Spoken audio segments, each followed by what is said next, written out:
So we began to fight for their right to have jobs because the community was full of jobs, but they wouldn't allow us to work.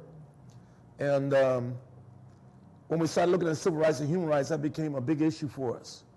We were already teaching our history. We were already teaching our music. Our music school was in the back of the way. And Bobby Lyle was our greatest jazz entertainer. And he went to Japan and won the Yamaha organ contest. You get a $10,000 organ and a record deal. So I said, congratulations, Bobby. But there'll never be any little Bobbies until you come and help us with this music school. So Bobby Lyle got Jerry Hubbard, who was the best jazz guitar player, Gene Hubbard, who was our best jazz drummer. He did the keyboard. And he got some brothers, Abner and them, out of Stillwater Prison when they came home to teach the kids horns, and we started our music school, which became the heart of the way. And out of the first bands, the best band we produced was called the Young Players. And Motown came here 3 times to sign them. They should have went, but they didn't go. But the next generation was the baddest generation we ever had.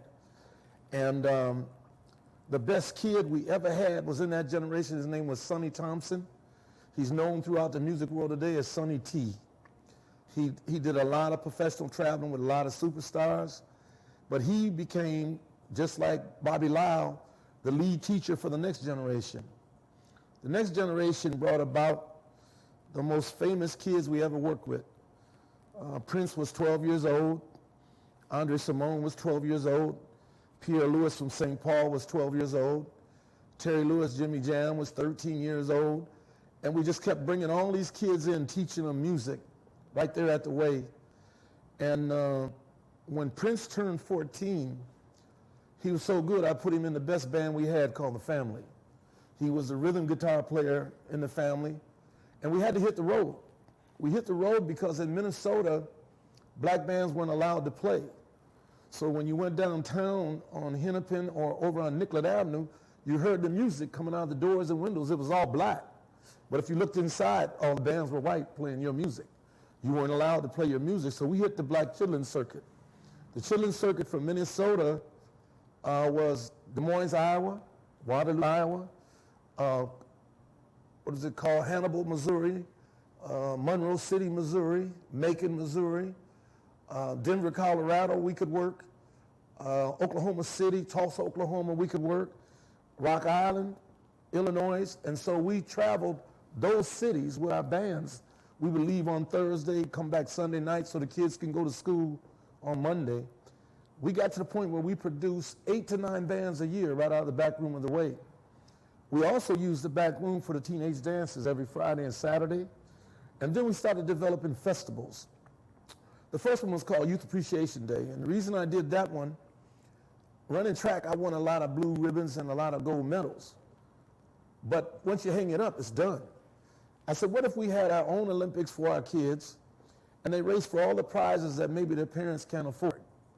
And the winners who win, you come back on Juneteenth, because we would block Plymouth from Logan to Penn and do Juneteenth. That's where it began, right there on Plymouth. And you would race for the bikes.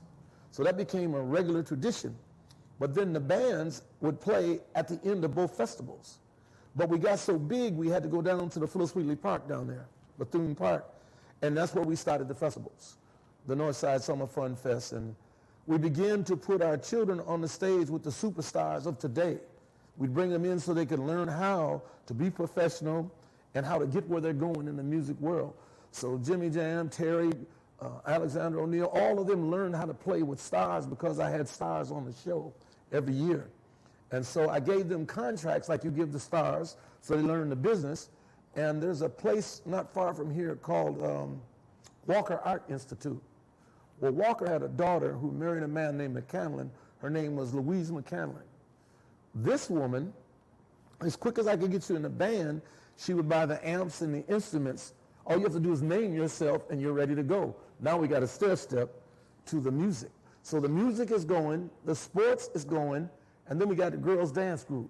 We have 3 different girls dance groups, but then I created in Minnesota, Miss Black Minnesota. So now we got girls in their own pageant, and then I bought a franchise to Miss Black America so the winners could go and compete in the big championship. So we had the girls covered, we had the boys covered, baseball, softball, football, and then the girls wanted a softball team. We got them a softball team. Then they wanted their own bowling team. We got a bowling team. Then we did modeling for the girls, and we brought in a professional model teacher from Tulsa, Oklahoma, Joanne, who taught them how to be models. So we go down to Dayton's, and we get the Sky Room, and that's where we did shows for black boys and girls to learn how to be models and style on those stages. All of this is going on where we're fighting civil rights, human rights, and police brutality.